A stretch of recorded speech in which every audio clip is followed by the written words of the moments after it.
இயேசுவுக்கே புகழ். இன்று நம்முடைய தியானத்தின் 23வது நாள். 23வது நாளாகிய இன்றைய தியான சிந்தனைகள் அனைத்தையும் கடவுளுடைய பொற்பாதத்தில் வைத்து நாம் ஜெபிப்போம். முடிந்தால் கண்களை மூடியவாறு ஒரு ஜெப உணர்வோடு பயபக்தியோடு இந்த ஜெபத்தில் பங்கெடுத்தால் மிகவும் நன்றாக இருக்கும். ஜெபிப்போமாகும். எங்களை ஒவ்வொரு நாளும் பாதுகாத்து வழிநடத்தி வருகின்ற அன்பு தந்தையே இறைவா, இதோ 23வது நாளாகிய இன்றைய தியான சிந்தனைகள் அனைத்தையும் உம்முடைய பாதத்தில் நாங்கள் வைக்கிறோம் ஆண்டவரே. எங்களை வழிநடத்தும் ஆண்டவரே. அதே வேளையில் இன்றைய சிந்தனைகளில் யாரெல்லாம் கலந்து கொள்கிறார்களோ, குடும்பமாக தனியாக யாரெல்லாம் கலந்து கொள்கிறார்களோ அவர்கள் ஒவ்வொருவரையும் நிறைவாக ஆசீர்வதித்தருளும், அவருடைய குடும்பங்களையும் ஆசீர்வதித்தருளும். அன்பிறைவா, ஒவ்வொரு நாளும் உம்முடைய வார்த்தை அனுப்பி எங்களை திடப்படுத்துகிறேன். நாங்கள் ஒவ்வொருவரும் இந்த வார்த்தையை கேட்டு நாங்கள் ஒவ்வொருவரும் உம்மையே நம்பி வாழ, உம்மையே சார்ந்து வாழ, எவ்வாறு ஆண்டவராக இயேசு கிறிஸ்து இந்த பூமியில் வாழ்ந்த பொழுது உம்மையே சார்ந்து வாழ்ந்தாரோ அதே போன்ற நாங்களும் இந்த வார்த்தை கேட்கும் போது இன்றையிலிருந்து கடைசி மூச்சு இருக்கிற வரைக்கும் உண்மையே நம்பி வாழ, எவ்வளவு தான் புயல் காற்று எங்களுடைய வாழ்க்கையில், தனிப்பட்ட வாழ்க்கையில், குடும்ப வாழ்க்கையில் வீசினாலும், எவ்வளவு தான் கடல் கொந்தளிப்பு வந்தாலும் நாங்கள் எப்பொழுதும் உம்மை கைவிடாமல் உண்மையே நம்பி வாழ அந்த வரத்தை எங்களுக்கு இந்த தியானத்தின் வழியாக, குறிப்பாக இன்றைய சிந்தனைகள் வழியாக எங்களுக்கு தாரும் அப்பா. இந்த மன்றாட்டுகள் எல்லாம் எங்கள் ஆண்டவராகிய இயேசு கிறிஸ்து வழியாக உம்மை மன்றாடுகிறோம். ஆமென். இறை இயேசுவில் அன்பார்ந்த சகோதர சகோதரிகளே, நாம் நம்முடைய தியானத்தின் 6வது பகுதியில் இருக்கிறோம். இது சற்று நீண்டு போகிறது. ஏன்னா இது ஆழமா சிந்திக்கக்கூடிய, தியானிக்கக்கூடிய ஒரு விஷயம். ஏன்னா சாத்தானை அவனை ஜெயிக்கணும், அதுதான் கடவுளுடைய ஆசை. ஆண்டவராக இயேசு கிறிஸ்துவின் சிலுவையும் மரணத்தின் வழியாக நமக்கு பெற்று தந்த அந்த அதிகாரத்தை நாம் பயன்படுத்த வேண்டும். அவர் சிலுவையில் அவரை வென்று விட்டார். அந்த வெற்றியை நிலைநாட்ட வேண்டும், நாம் கொண்டாட வேண்டும். அன்பானவர்களே, அவனுடைய ஏமாற்று வழிகளை நாம் ஜெயிக்க வேண்டும். எபேசியர் 6வது அதிகாரம் 11வது வசனம், அலகையின் ஏமாற்று வழிகளை எதிர்த்து நிற்க, அலகையின் சாத்தானின் ஏமாற்று வழிகளை எதிர்த்து நிற்க, அதுதாங்க முக்கியம். அதற்காக கடவுள் அருளும் படைக்கலங்களை அணிந்து கொள்ளுங்கள், அந்த ஆயுதங்களை அணிந்து கொள்ளுங்கள். ஏமாற்று வழிகளை எதிர்த்து நிற்கணும். அன்றைக்கு ஆதாம் அந்த சாத்தானோட ஏமாற்று வழியில தோத்து போயிட்டான், விழுந்துட்டாரு. ஆதாம் விழுந்துட்டாரு. இன்னைக்கு நம்ம ஜெயிக்கணும், அதுதான் கடவுளுடைய ஆசை. நான் இப்ப ஆதாமின் வம்சத்தில் வந்தவன் அல்ல, இயேசு கிறிஸ்துவின் வம்சத்தில் வந்தவன். அதனால நீங்களும் நான் ஜெயிக்க வேண்டும் என்று அவருடைய ஆசை. அப்போ இப்பொழுதே அடுத்த படைக்காலம் என்ன, ஆயுதம் என்ன நம்ம பார்ப்போம். நேற்றைய தினம் நம்ம பார்த்தது அந்த ஆயத்த நிலை, நற்செய்தியை அறிவிக்க ஆயத்த நிலை. எப்பொழுதும் கணவன் ஆயத்த நிலையில் இருக்க வேண்டும். எப்பொழுது, அதாவது எப்பதான் மனைவிட்டையோ பிள்ளைகள்கிட்டயோ இறை வார்த்தை சொல்லவோ அல்லது தூய் ஆவியானவர் என்ன சொல்லணும்னா அந்த ஆயத்த நிலை கணவன் எப்பவுமே அதை பாதுகாக்க வேண்டும், அந்த நிலையில் இருக்க வேண்டும். அவருடைய உடல் உறுப்புகள், அவருடைய காது கேட்கறதெல்லாம் கண்டதெல்லாம் கேட்கக்கூடாது. நாவு தூய்மை, கண்கள் தூய்மை, சிந்தனை தூய்மை. தூயாவன் எப்ப பேசுவான் தெரியாது. அதனால ஆயத்த நிலை, மனைவி எப்பவுமே ஆயத்த நிலையில் இருப்பது. எப்பதான் கணவன்கிட்ட ஏதாவது சொல்லணும் அப்படின்னா அந்த ஆயத்த நிலை எப்பவுமே இருக்கணும். பிள்ளைங்கள்ட்ட பேசணும்னா அந்த ஆயத்த நிலை மனைவி அந்த ஆயத்த நிலை எப்பவுமே அது பாதுகாக்க வேண்டும். உள்ளத்திலும் மனதிலும் தூய்மை. கண்டதெல்லாம் யார்ட்டெல்லாம் போய் எதெல்லாம் பேசுறதோ ஒன்றும் வேண்டாம். நாவோட தூய்மை, ஆயத்த நிலை. எப்பதான் யார்கிட்ட என்ன தூய ஆவியான்னு சொல்லுவாருன்னு தெரியாது. பிள்ளைங்க எப்பவுமே இந்த ஆயத்த நிலை, அது நமக்கு பாதுகாப்பு, ப்ரொடெக்ஷன். அதுதான் கால்களுக்கு மிதியடிகள். எவ்வளவு வழி நம்ம நடக்கிற வழியில பாம்பு தேடு இருந்தாலும், அதாவது சாத்தானுடைய சதித்திட்டம் இருந்தாலும் நம்மளை கடிக்க முடியாது, பாதுகாக்கும். அவன் போடுவான், அதை நம்ம தவிர்க்க முடியாது, அதை ஸ்டாப் பண்ணவே முடியாது, அவன் போடுவான். அது மேல மிதிச்சு நடக்கணுங்க. சரி, இன்றைக்கு அடுத்த படைக்களம், அதாவது ஆயுதத்தை பார்ப்போம். எபேசியர் 6வது அதிகாரம் 16வது வசனம். எபேசியர் 6வது அதிகாரம் 16வது வசனம். என் நிலையிலும், அதாவது எந்த நிலையிலும் நம்பிக்கை என்னும் கேடயத்தை பிடித்து கொள்ளுங்கள். முன்னாடியெல்லாம் அணிந்து கொள்ளுங்கள், செருப்பு வந்து அணியணும், மார்பு மார்பு கவசத்தை அணியணும், இப்படி இப்போ வந்து பிடித்து கொள்ளுங்கள், எடுத்து கொள்ளுங்கள். என் நிலையிலும் நம்பிக்கை என்னும் கேடயத்தை பிடித்து கொள்ளுங்கள். ஏன்னா இது தீயோனின், அதாவது சாத்தானின், தீயோனின் எல்லா தீ களங்களையும் அணைத்து விடும். தீயோனின் எல்லா தீ களங்களையும் அணைத்து விடும். ஃபயரி ஆரோஸ் எல்லா அனைத்தையும். அன்பார்ந்தவர்களே, இந்த நம்பிக்கை என்னும் கேடயம் இது கொஞ்சம் வித்தியாசமா இருக்கு. மற்றதெல்லாம் ஒரு ஸ்டாண்ட் ஸ்டில், மார்பு கவசம்னா அப்படியே இருக்கும், அது அசைக்க முடியாது, அப்படியே ஸ்டில்லா இருக்கும். அல்லது காலணிகள், இந்த மிதியடிகள், அது அப்படியே காலில் போட்டுருக்கும், அதை அசைக்க முடியாது. அரை கச்சை, உண்மையனும் அரை கச்சை, அது அறையில கட்டியிருக்கணும். ஆனா இந்த கேடயம் பார்த்தீங்கன்னா நம்ம எங்க வேணா நவுத்தலாம். இப்ப தலையில யாராவது சாத்தானோ யாராவது கல்லறி, அந்த கேடயத்தை அப்படியே மேல கொண்டு போகலாம், கீழே கொண்டு வரலாம், எந்த டைரக்ஷன் வேணா கொண்டு போகலாம். அதாவது உடல் முழுவதையும் பாதுகாக்கும் அந்த ஷீல்டு, கேடயம். இது கொஞ்சம் வித்தியாசமா இருக்கு. இது கொஞ்சம் உடல் முழுவதும் ப்ரொடெக்ஷன் தருகிறது, பாதுகாப்பை தருகிறது. அன்பார்ந்தவர்களே, இந்த கேடயத்தை பிடிக்காதனாலே நம்ம எல்லாம் எவ்வளவு பாதிக்கப்பட்டிருக்கோம். நம்பிக்கை என்னும் கேடயம். ஆதாமு, கடவுள் வந்து என்ன சொன்னார் ஆதாம்கிட்ட? இந்த நன்மையும் தீமையும் அறிகின்ற இந்த மரத்தின் கனியை நீ சாப்பிடக்கூடாது. அதாவது ஆதாம்கிட்ட கடவுள் என்ன சொல்றாரு? ஆதாம், நீ ஏது நல்லது ஏது கெட்ட நீ முடிவு பண்ணாத, உனக்கு தெரியாது, நீ என்னை நம்பி வாழு. இப்படி அந்த வாழ்க்கை முறை சொல்ற, நீ சூஸ் பண்ணலாம், ஆனா இப்படி சூஸ் பண்ணாத, இந்த வாழ்க்கையை சூஸ் பண்ணாத, இது உனக்கு ஆபத்து, நீ செத்ருவாதம், வேண்டாம், நீ முடிவு, நல்லது கெட்டது நீ முடிவு பண்ண, நான் ஏன்ட்ட வந்து கேளு, நான் சொல்லித்தரேன், நீ என்னையே நம்பு, நீ என்னையே நம்பு. சாத்தான் இடையில வந்துட்டான். ஏமாற்று வழிகள், அதான் ஏமாற்று வழிகளே எதிர்த்து நிற்க. நீ என்ன பொம்மையா? நீ என்ன அவருக்கு வந்து அடிமையா?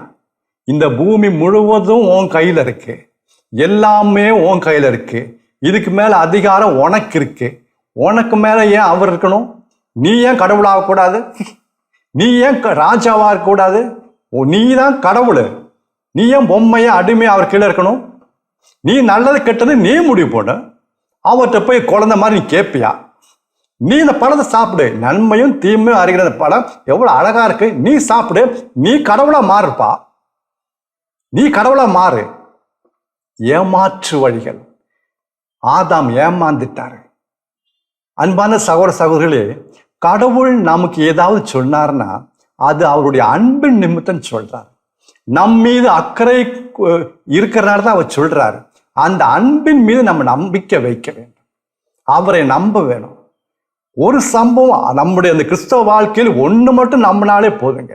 ஆண்டவராகிய இயேசு கிறிஸ்துவின் சிலுவை மரணம், அந்த கல்வாரி பலி, அது மட்டும், அந்த சம்பவம் மட்டும் நம்முடைய உள்ளத்தை ஊடுருவிச்சுன்னா வேற ஒண்ணுமே வேண்டாம் கிறிஸ்துவ வாழ்வுல. இது ஊடுருவ மாட்டேங்குது, கேட்டு கேட்டு பழகி போய் தவிர அது வந்து ஊடுருவ மாட்டேங்குது. நம்முடைய வாழ்க்கையில் எவ்வளவு புயல் காற்று வீசினாலும், கடல் கொந்தளிப்பு வந்தாலும் நம்ம யாரும் அசைக்க முடியாது. அந்த ஒரே நிகழ்ச்சி நம்முடைய உள்ளத்தை ஊடுருவிச்சுன்னா அது நமக்கு நம்பிக்கை தருகிறது. கடவுளே மனிதனாக வந்து என்னுடைய பாவத்திற்காக, என்னுடைய அக்கிரமங்களுக்காக, என்னுடைய குற்றங்களுக்காக அவரே எனக்காக பலியானார். அப்படின்னா எனக்கு என்னுடைய வாழ்க்கையில் வர மற்ற காரியங்களை அவர் கவனிக்க மாட்டாரா? இந்த மாபெரும் அன்பை காட்டிய அவர். நான் ஏன் பயப்படணும்? நான் அவரையே நம்பியிருப்பேன். அவர் நம்பிக்கைக்குரியவர். ஆஹா, ஆண்டவராக இயேசு கிறிஸ்து இந்த பூமியில் 33 ஆண்டுகள் வாழ்ந்த போது தந்தையே நம்பியிருந்தார். அதனால யாரும் அவர் அசைக்க முடியவில்லை, ஒருத்தரும் அசைக்க முடியல. அவர் தந்தையே சார்ந்திருந்தார். கிளை மரத்தோட சார்ந்திருப்பது போல அவர் தந்தையே சார்ந்திருந்தார். அன்பார்ந்தவர்களே, கடவுள் நம்பிக்கைக்குரியவர். அதுதான் என்னுடைய நம்பிக்கையா இருக்கணும். நம்பிக்கைனா அவர் நம்பிக்கைக்குரியவர், அதுல நான் நம்பிக்கை வைக்கிறேன். அதனால நான் அவர் மேல் நம்பிக்கை வைக்கிறேன். Faith in the faithfulness of God. Faith in the faithfulness of God. கடவுள் நம்பிக்கைக்குரியவர் என்பதை நான் முழுமையா நம்புறேன். அதனால நம்புறேன். இந்த நங்கூரம் கடவுளுடைய வாக்குறுதிகளை போடுறது பதிலா அவருடைய இந்த நம்பிக்கைக்குரியவர், அதனால அதுல போடுங்க. நம்ம வாக்குறுதிகளை தான் நம்முடைய நங்கூரத்தை போடுறோம். அவர் நம்பிக்கைக்குரியவர், அதுல நம்முடைய நங்கூரத்தை போடணும். அது ஆங்கரு. சில உதாரணங்கள் பைபிள்னு பார்ப்போம். 1 கொரிந்தியர் 10வது அதிகாரம் 13வது வசனம். 1 கொரிந்தியர் 10வது அதிகாரம் 13வது வசனம் நமக்கு நல்லா தெரிஞ்ச வசனம், பழக்கமான வசனம். அதாவது இவ்வாறு சொல்லப்படுகிறது, உங்களுக்கு வரும் சோதனை, பாத்தீங்களா, உங்களுக்கு வரும் சோதனை பொதுவாக மனிதர்களுக்கு வரும் சோதனை அன்றி வேற ஒன்றும் இல்லை. முதல் லைன், உங்களுக்கு வரும் சோதனை பொதுவாக மனிதர்களுக்கு வரும் சோதனை என்று வேற ஒன்றுமே கிடையாதுப்பா. சரி, அடுத்த லைனு, உங்கள் வலிமைக்கு மேல் அவர் உங்களை சோதனைக்கு உள்ளாக்க மாட்டார். இது கேட்கும்போது ரொம்ப சந்தோஷமா இருக்கு. அதாவது நம்முடைய பலத்திற்கு மேல, நம்முடைய சக்திக்கு மேல கடவுள் நம்மை சோதிக்கவே மாட்டார். அதுல நம்ம நம்பிக்கை வைக்கிறோம், ரைட்டு. ஆனா எதை சொல்லிட்டு பவுலடிகளை அதை சொல்ற, அதை நம்ம கட் பண்ணிட்டோம், எடிட் பண்ணிடுறோம். அது நம்ம சொல்றதே கிடையாது. நம்ம இதை தான் சொல்றோம், நம்முடைய வலிமைக்கு மேல் அவர் கடவுள் நம்மை சோதனைக்கு உள்ளாக்க மாட்டார். அதுக்கு முன்னாடி என்ன வார்த்தை இருக்கு? கடவுள் நம்பிக்கைக்குரியவர், எனவே உங்கள் வலிமைக்கு மேல் அவர் உங்களை சோதனைக்கு உள்ளாக்க மாட்டார். கடவுள் நம்பிக்கைக்குரியவர், அதை நம்புங்க. அதுல தான் என் நம்பிக்கை. அதனால உங்களுடைய வலிமைக்கு மேல் அவர் உங்களை சோதனைக்கு உள்ளாக மாட்டார். நாம அந்த கடைசி இது மட்டும் எடுத்துக்கிறோம், அதை விட்டுறோம். இதுதான் நம்முடைய பிரச்சனையே, இந்த மாதிரி கட் பண்றது. அவர் நம்பிக்கைக்குரியவர்ப்பா, அதுதான் என்னுடைய நம்பிக்கை. 1 யோவான் 1வது அதிகாரம் 9வது வசனம். 1 யோவான் 1 அதிகாரம் 9வது வசனம். நீங்கள் பாவம் நீங்கள் பாவத்தை அறிக்கையிடும் பொழுது அவர் உங்களுடைய பாவங்களையும் குற்றங்களையும் மன்னித்து உங்களை தூய்மையாக்குகிறார், மன்னிக்கிறார், தூய்மையாக்கிறார். ஏன்? கடவுள் நம்பிக்கைக்குரியவர். 1 யோவான் 1 அதிகாரம் 9வது வசனம் இதை சொல்லிட்டு அங்க எப்படி முடிக்கிறாங்க? கடவுள் நம்பிக்கைக்குரியவர். அதனால என்னுடைய பாவத்தை அறிக்கையிடும் பொழுது நிச்சயமா என் பாவத்தை மன்னித்து என்னுடைய உள்ளத்தை அவர் கழுவி தூய்மையாக்குகிறார். அதனாலதான் நான் பாவத்தை அறிக்கையிடுறேன், அதனாலதான் நான் பாவம் செய்யறேன், வேற ஒண்ணும் இல்லை. ஏன்னா அவர் நம்பிக்கைக்குரியவர், நிச்சயமா என் பாவத்தை மன்னிப்பார், எனக்கு தெரியும். அவர் சொன்னதை செய்பவர், அவரை நம்பலாம். He is faithful. அங்க நங்கூரம் போடுங்க. அல்லது இன்னொரு வசனம், 1 தெசலோனிக்கேயர் 5வது அதிகாரம் 23வது வசனம். 1 தெசலோனிக்கேயர் 5வது அதிகாரம் 23வது வசனம். அமைதி அருளும் கடவுள் உங்களை முற்றிலும் தூய்மையாக்குவாராக. அருமையான வசனம். யார் தூய்மையாக்குவாரு? அவர் தான் நம்மளை தூய்மையாக்குறாரு. அமைதி அருளும் கடவுள் உங்களை முற்றிலும் முழுமையாக தூய்மையாக்குவாராக. அடுத்து பாருங்க, உங்கள் உள்ளம், உங்கள் ஆன்மா, உங்கள் உடல், அதாவது ஆவி, ஆன்மா, உடல், அல்லது ஸ்பிரிட், சோல் அண்ட் பாடி. உங்கள் உள்ளம், ஆன்மா, உடல் அனைத்தையும் ஆண்டவராகிய இயேசு கிறிஸ்துவின் வருகையின் போது குற்றமின்றி காக்கப்படுவதாக. குற்றமின்றி காக்கப்படுவதாக. அவர் எல்லாம் செய்யறாரு. அவர் வரும்பொழுது நம்முடைய ஆவி, ஆன்மா, உடல் அனைத்தையும் முற்றிலும் குற்றமின்றி காக்குகிறார், பாதுகாக்கின்றார், தூய்மையாக்கின்றார். இது கேட்க நல்லா இருக்கு. ஏன் இதை எப்படி நம்ப முடியும்? அடுத்த வசனத்தை விட்டுறோம். 24வது வசனம், இது 1 தெசலோனிக்கேயர் 5வது அதிகாரம் 23வது வசனம். எல்லாம் பாத்தீங்கன்னா இந்த வசனத்தையே தான் சொல்லிட்டு இருப்பாங்க. 24வது வசனம் மிக முக்கியமான வசனம். அதை சொல்லிட்டு பவுல் அடிக்கிறார். என்ன சொல்றாரு? கடவுள் நம்பிக்கைக்குரியவர். கடவுள் நம்பிக்கைக்குரியவர். அவர் இதை செய்வார். அதனால என்னுடைய நம்பிக்கை அதுல வைக்கிறேன். He is faithful God. அவர் நம்பிக்கைக்குரியவர். அவர் சொன்னதை செய்வார்.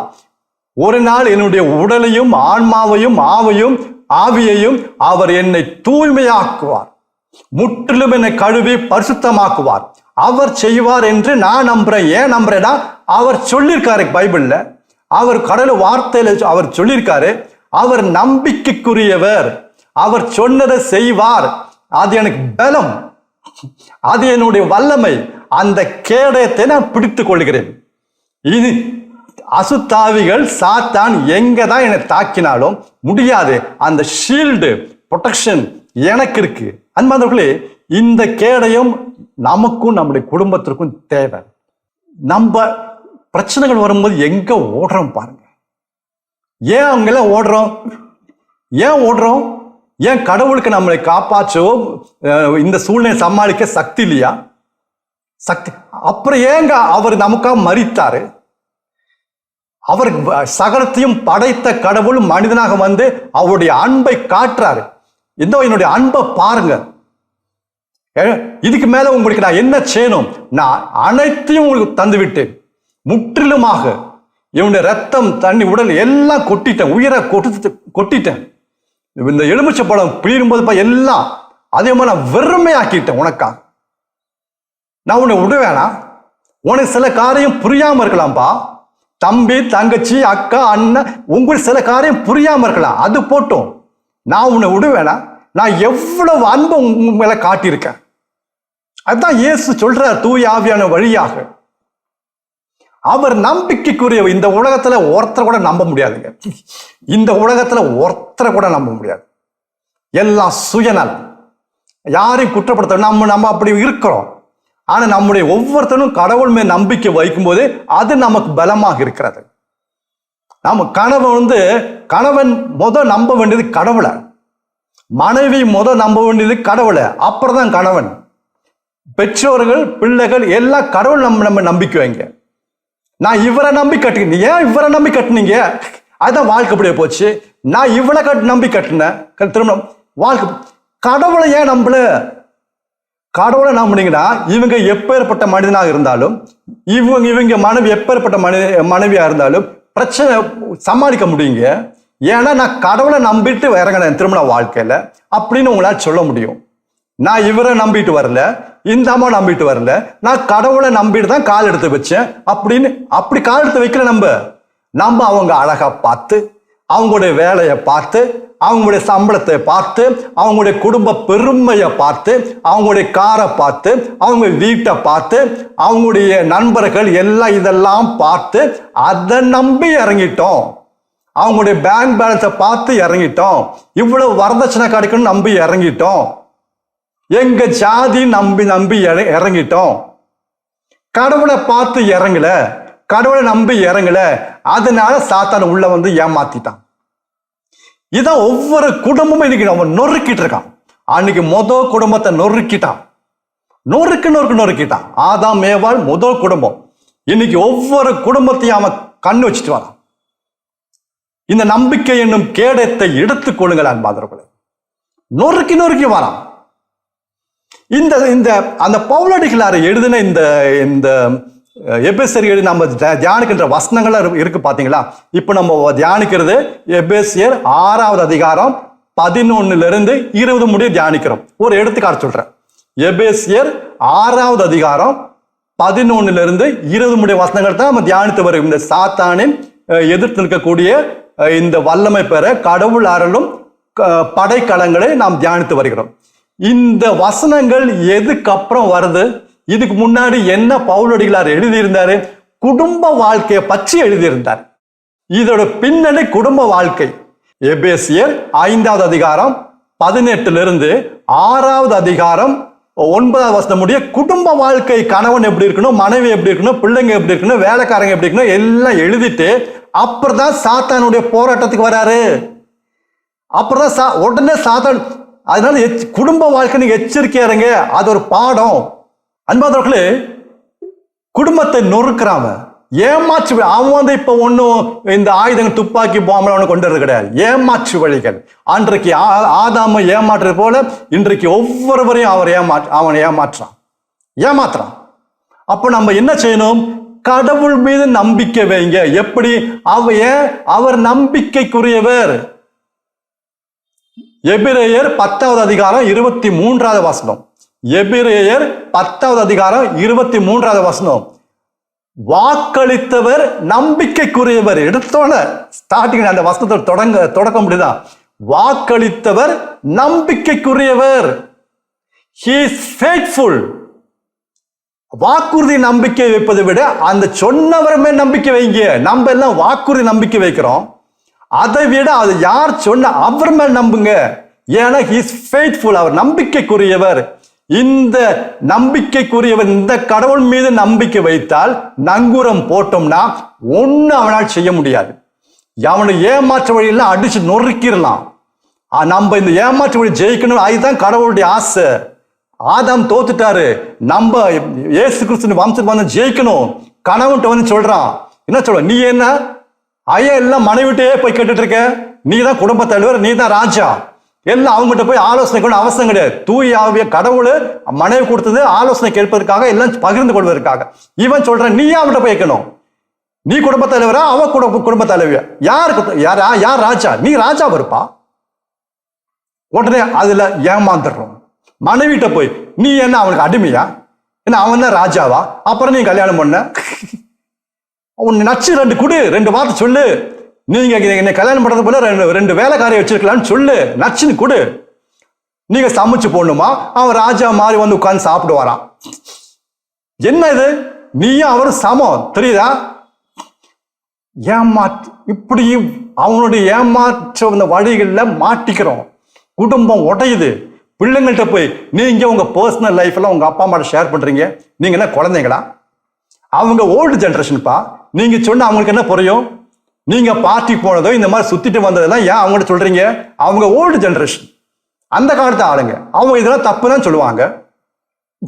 நீங்க மத்த ஃபுட்பாலை பத்தியும் கிரிக்கெட் பத்தியும் இதை பத்தி பேசுங்க. அப்போ இந்த கிறிஸ்துமஸ் டைம்ல ஸ்டார் எங்கப்பா போடுறது, இங்க போடுறதா, அந்த மாதிரி பொதுவான கேளுங்க, பேசுங்கப்பா. உங்களுடைய பர்சனல் லைஃப், நீங்க பார்ட்டியில என்ஜாய்மெண்ட் இருக்கு, அதெல்லாம் ஏன் சொல்றீங்க? சுத்திட்டு வந்தது, அப்பா அம்மாவுக்கு தெரியாம சுத்திட்டு வந்தது, இந்த பர்சனல் லைஃப் சொல்லாதீங்க. அவங்க ஓல்டு ஜெனரேஷன். அவன் ஏமாற்று வழிகளை எல்லாம் குடும்பம் மாட்டிக்குது, எல்லாம் சிதறடிக்கப்படுகிறது.